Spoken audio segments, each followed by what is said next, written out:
This is a lecture from Open Tuition. For the free lecture notes that go with this podcast, please visit opentuition.com. All right, let's carry on and look now at the options. We can show the calculations and then finish our advice on part A of the question. And so the options, if you look at the top of the second page of the question, excuse me, exchange rate, traded currency options, contract size got 25. You've got the table there. There are call options, put options available, and we've got two exercise prices, 1.06, 1.07. Now, first of all, what options are we actually going to deal in? Is it puts or calls? Now remember, an option, you've got the right to convert at a fixed rate, but you don't have to apply that rate, it's your choice. So if the spot rate's gone against us, we'll use the option and convert at the fixed rate, the exercise price. On the other hand, if the spot rate has gone in our favour, we can have the benefit of it being in our favour. We throw away the option and we convert at spot. The downside, as you know, is we have to pay a premium whether we actually end up using the option or we don't. So before we go any further, which options will we be dealing in? First of all, is it put or call? Call is the right to buy the contract currency at a fixed rate. A put is the right to sell the contract currency. Well, without repeating everything I said earlier, it's the same as we had with futures. We're making a payment in dollars, we want to buy dollars, therefore we'll be selling Swiss francs to buy the dollars. We need the right to sell Swiss francs, the contract currency. We therefore need a put option. So it's the right-hand side of the table that's going to interest us. Secondly, we've got the choice of 3-month expiry, 6-month expiry. Well, again, exactly the same reason as with futures. Since our transaction is in 4 months' time, we want at least 4 months, we're going to go for 6-month expiry.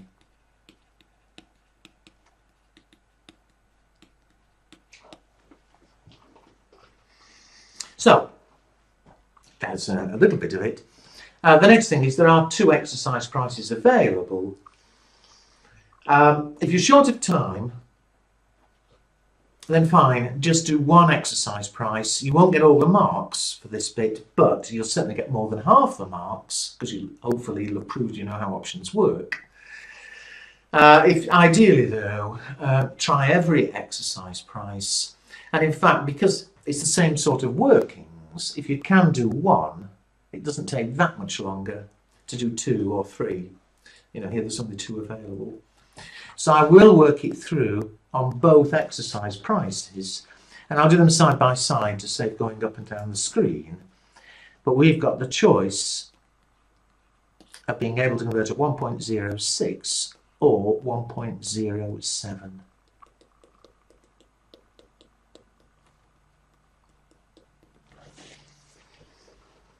Now, before we can, if you like, complete the picture, and we have to work out contracts, because again, although it's 5.06 million, we want to have the option on, it's got to be in fixed size contracts.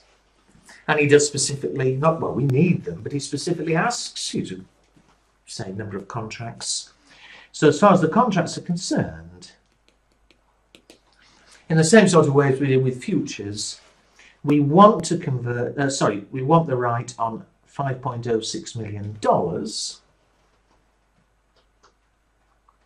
However, because the contract size is in Swiss francs, for these purposes, I need to convert to Swiss francs. We're with an exercise price of 1.06. It'll be that many Swiss francs in millions. Let me make it clear. So it's that many Swiss francs we want the option on. And since the contract size is 125,000 Swiss francs, that comes to how much? 5.060 million, 1.06, 125,000. I get 38.18. But as before, because it has to be fixed size contracts, go to the nearest. It'll be 38 contracts. So we're not able to do it perfectly. I'll come back to that later. If it was 1.07, well again, 5.06 million. You have the right to convert to 1.07. That many Swiss francs. Contract size 125. That comes to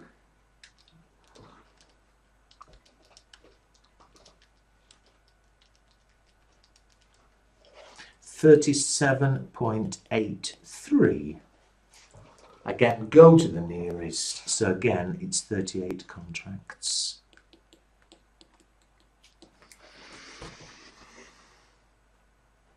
In both cases, though, I've already said, but I'll repeat, in both cases, we're not having the option on exactly the right amount. In 1.06, we've not got quite enough. It's a bit less than $5.06 million effectively. At 1.07, with a bit too much. We've got an over and under hedging. However, what are we going to do now? We know what the choices are. 38 contracts at a price of 1.06 or 1.07. Let's calculate the premium that's going to be payable.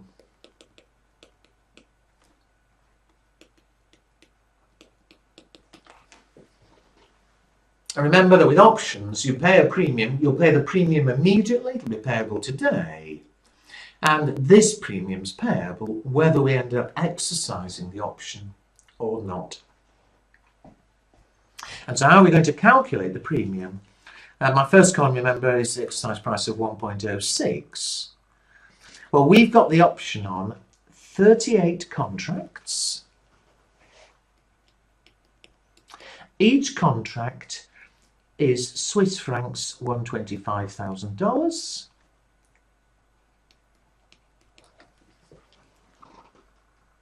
And the premium, and be careful here, it's always the same rule, but it's such an easy mistake. The premium for put options, 6-month expiry, exercise price 1.06, which is what we're looking at here. The premium on the table is 2.16. But two things. It's quoted at cents per Swiss dollar. So you see, it's this many Swiss dollar that we've got the option on, but we'll be charged in cents. It'll be 2.16 cents or $0.0216. And so the total premium will be calculated in dollars, and it comes to, sorry, my calculator's gone funny. Here we start again. 38 contracts, 125,000 francs, $0.0216 per franc. I get 102,600. I think my calculator's gone wrong. Can I do it again? 38 contracts, $125,000, $0.0216. I get $102,600. However, of course, although the premium's quoted in dollars, we want to know the cost in Swiss francs. Well, it's payable immediately. We don't wait till the 4 months. It's payable now. And we'll convert it, therefore, at today's spot.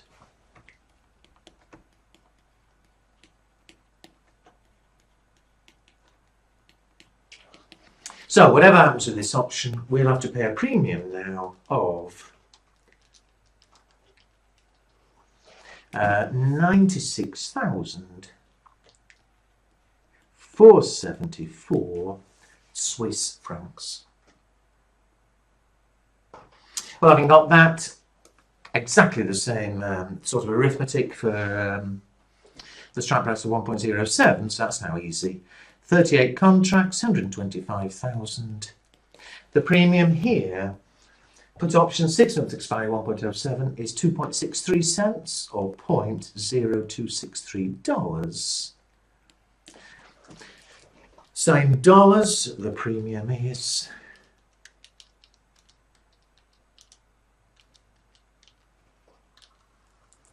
$124,925. But again, just like before, we'd have to pay that premium today, and therefore the cost to us in Swiss francs, convert at today's spot, 1.0635, gives me, I hope I've got this right, 117,466. So we're going on quite nicely. We've said how many contracts, we've worked out the premium payable, and that premium will be payable now, whatever happens in the future. The remaining thing, though, is to be able to give any proper advice.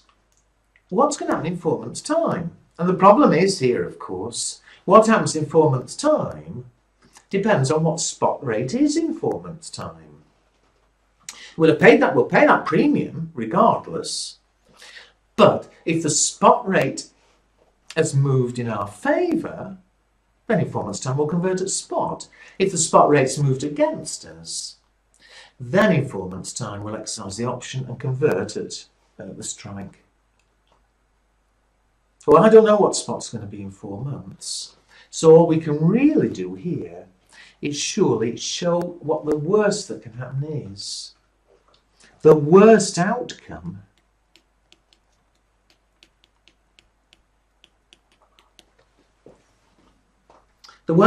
surely is that we exercise the option. That's the worst that can happen. I keep saying the same thing 10 times, I apologise, but that's the worst that can possibly happen. Because if spot meant we pay out less, we'll throw away the option and we'll convert at spot. So the worst that can happen is that we convert at 1.06 or, what was the other one, 1.07. So suppose we're at 1.06, I'll head up again then we don't get lost.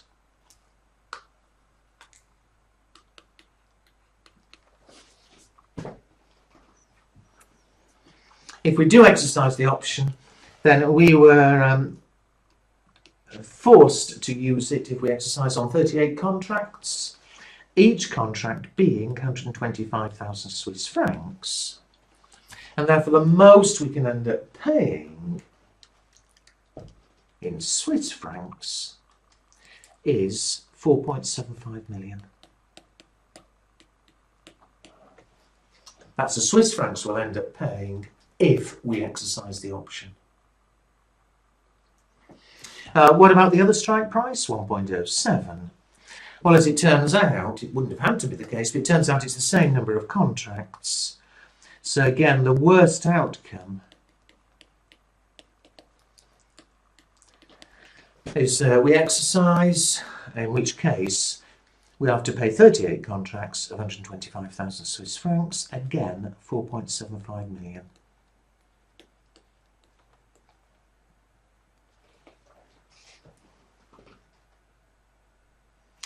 Now then, to be honest, in the exam I'd probably stop there. But there is one little problem. And the examiner's been a little bit inconsistent. And here's where I can explain something I said earlier when we did futures. Still looking at the worst outcome, i.e. that we do exercise the option,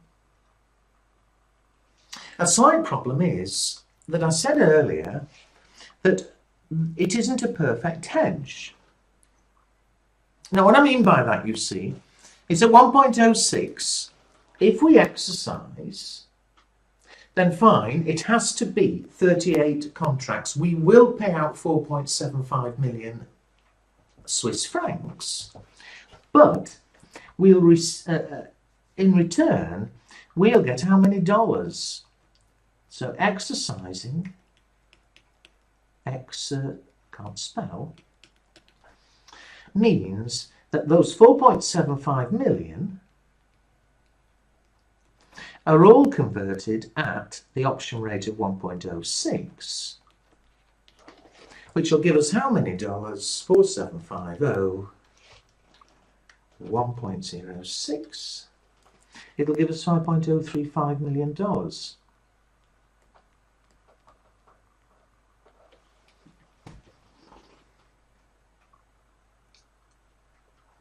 That's fine, except, of course, we actually needed $5.06 million.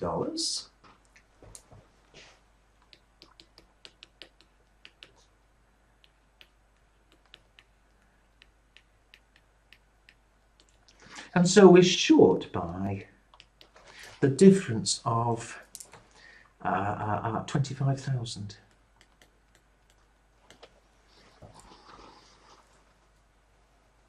Now, for reasons I've yet to explain, I would make that point and I'd say, you know, that 25,000 is left at risk. Because where are those 25,000 going to come from? It's left at risk.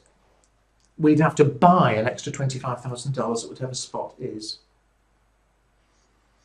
However, what the examiner said, and I'll tell you afterwards why I'm not too happy about this. He said, if we don't want to leave that 25,000 at risk, then why don't we get a forward rate on those 25,000? Because there's a forward rate mentioned, we already dealt with earlier. And since we know that, you know, if the option's exercised, there's 25,000 being left at risk, we could go for a forward rate now and fix the rate on that 25,000. So if we use the forward rate,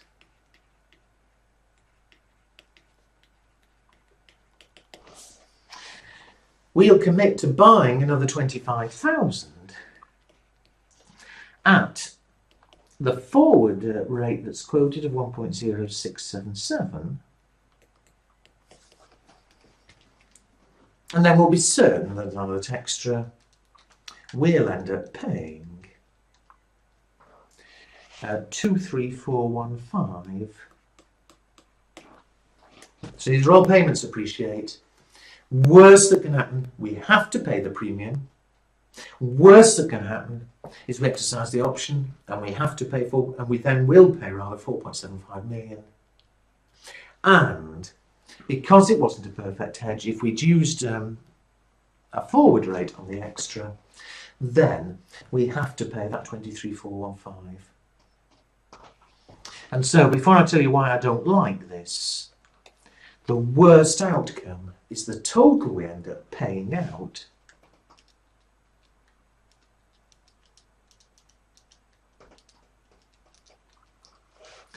is 486,989. Bah.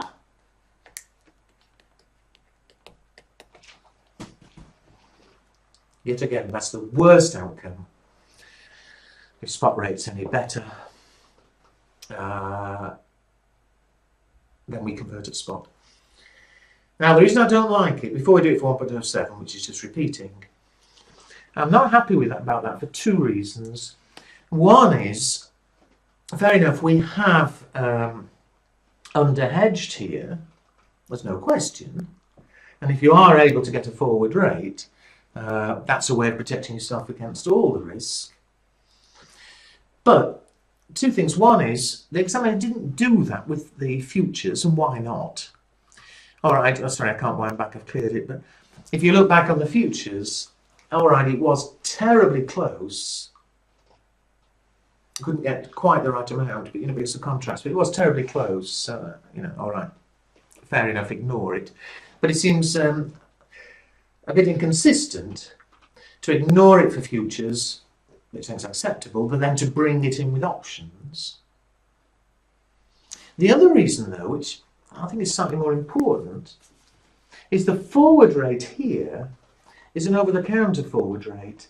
The bank has specifically offered us that rate. And they've offered that rate knowing that, knowing how much we wanted to convert, which the forward rate was, I think, $5.06 million, and knowing that it was in 4 months' time.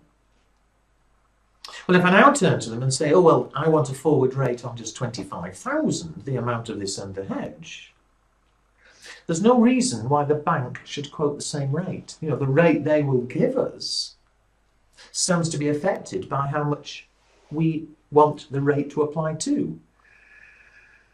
Now, all right, if you're going to do it, there's nothing else we could use here except 1.0677, but for both reasons I've mentioned, I think it's a bit odd of the examiner. I would actually have brought that in. I'd have mentioned it. It's a standard thing to mention. Any under or over hedge. You could use a forward rate on it. But, you know, the amount here isn't that massive. I just wouldn't have done it. Anyway, if I do it for one, I do it for the other. So let's check the other. At 1.07, if we exercise the option, then okay, we have to convert the contracts. So 4.75 million Swiss francs converted at 1.07 would give us how many dollars?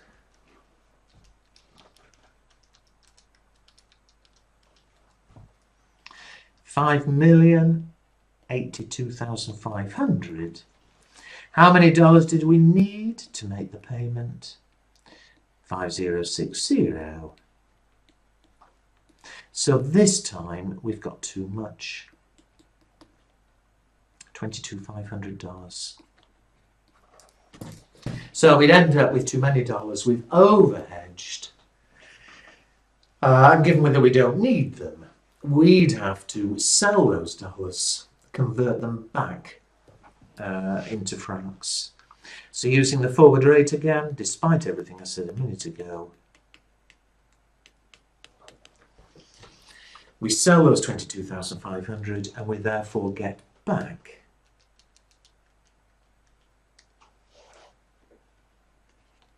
$21073. But we get it back. You know, you're paying the premium, you're paying out the 4.75 million. We get back on those excess dollars. And so the net result, but again, I can't keep stressing, the worst that can happen is we end up with a net payment of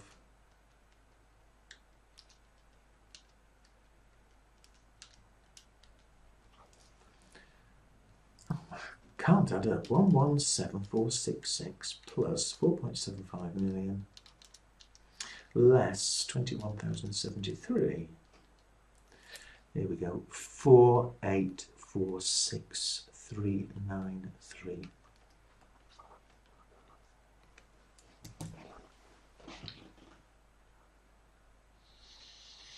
Well, there we are in terms of calculations. I've said enough there. In terms of advice, though, remember, I did say earlier that as far as forwards and futures are concerned, I mentioned a slight problem, but basically, in both cases, that would end up giving us a fixed payment in 4 months' time, and on that basis, it would suggest that the forward rate was the better of the two. The lower fixed payment, I think for fairly obvious reasons. Options, though, are rather different, of course, in that, whereas with forwards and futures, if the rate goes against us, great, we're fixed, you know, we can't go any worse. But if the rate went in our favour, well, we're still stuck with this fixed payment. We don't get any benefit. Whereas with options, of course, we are limiting the worst that can happen. So that's the worst outcome in each case. But sorry, I keep forgetting what I'm saying. Although we've limited the worst outcome, we do get the benefit of interest rates going in our favour. And so to be able to talk properly, we need to really see how interest rates are likely to move.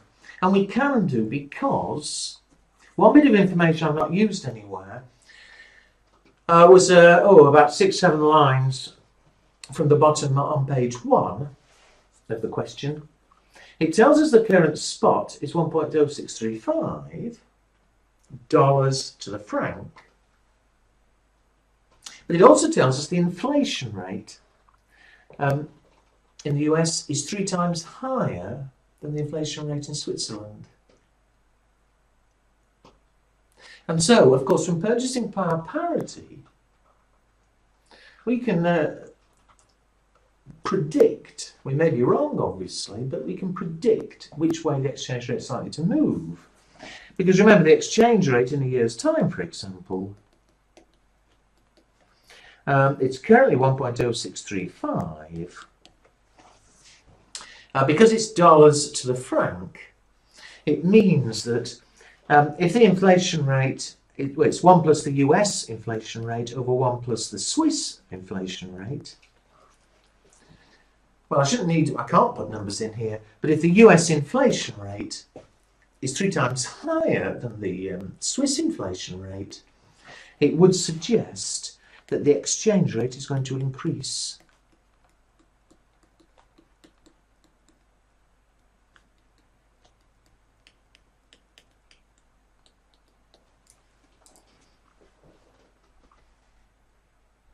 And so what's going to happen if the exchange rate increases?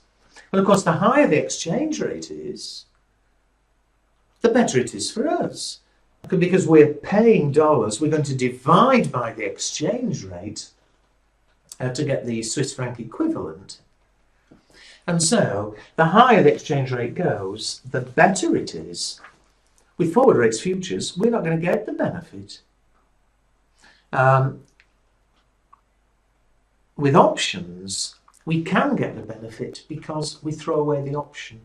It depends how much it goes up by, but that's the attraction of options.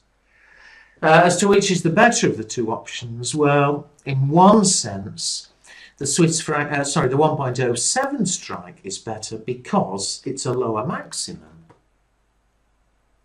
But you can't say therefore automatically go for 1.07, because if we don't exercise the option, and it would appear that perhaps we're not likely to, if we don't exercise the option, we're still paying the premium. That's in a sense wasted, and 1.07 is a high premium. And so really that's as much as you can say.